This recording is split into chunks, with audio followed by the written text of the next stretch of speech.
Bonjour à tous, c'est Kaza pour la vidéo contest de Poker Stratégie. Dans cette vidéo, je vais vous présenter un petit peu les bases pour devenir un joueur gagnant en Sit and Go Full Ring. Donc ce sera une vidéo théorique d'une trentaine de minutes et dans laquelle vraiment on va voir les bases, un jeu assez basique pour pouvoir battre ses micro-limites. Donc on va tout de suite passer au plan de la vidéo. Donc, au tout début, je vais vous faire une petite introduction rapide sur les sit and go, voir un petit peu quelles sont les spécificités des sit and go, qu'est-ce qu'un sit and go, pour ceux qui ne connaissent pas et qui ne sont pas très familiers avec ce type de jeu. Et ensuite, on entrera directement dans la théorie avec les différentes phases du sit and go, à savoir le début de sit and go, donc ça va être vraiment le tout début, où on va avoir une profondeur de tapis assez importante, plus de 24 big blind, et donc on détaillera le jeu pré-flop et le jeu post-flop. Ensuite on verra la phase intermédiaire où ici notre taille de tapis sera un peu plus réduite, on sera aux alentours de entre 13 et 24 big blind. Et donc là, on verra les mains qu'on relancera au début, et on verra qu'on aura deux nouveaux moves qui s'appellent le steal et le re-steal.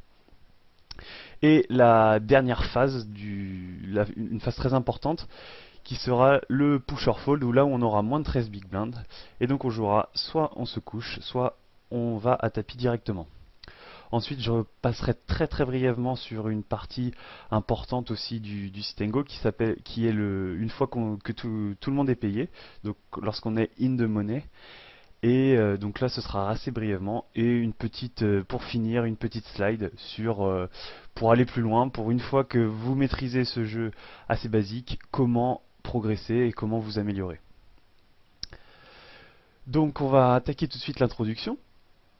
Donc tout d'abord, pour décrire brièvement un sit and go full ring, donc c'est un tournoi de 9 à 10 joueurs où chacun donc va payer des frais d'inscription, des frais d'entrée pour ce tournoi qu'on appelle le buy-in, et il recevra un équivalent en jetons. Donc tout le monde part avec le même nombre de jetons et les trois premiers joueurs sont payés.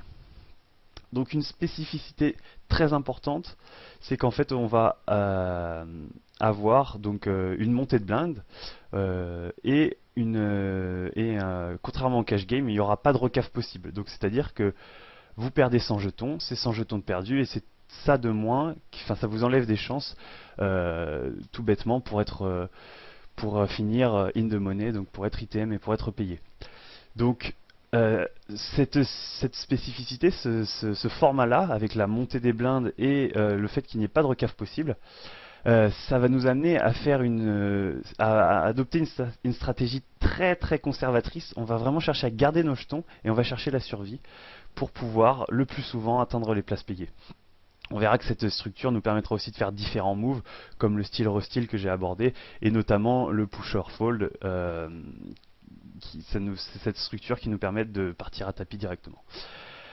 Donc quelque chose d'aussi très très très important, et ça c'est un peu pour tous les styles de poker, mais je reviens dessus, c'est le bankroll management. Donc en sit and go, il est conseillé, Poker Stratégie vous recommande d'utiliser la règle des 1/50e. Alors qu'est-ce que ça veut dire cette règle-là?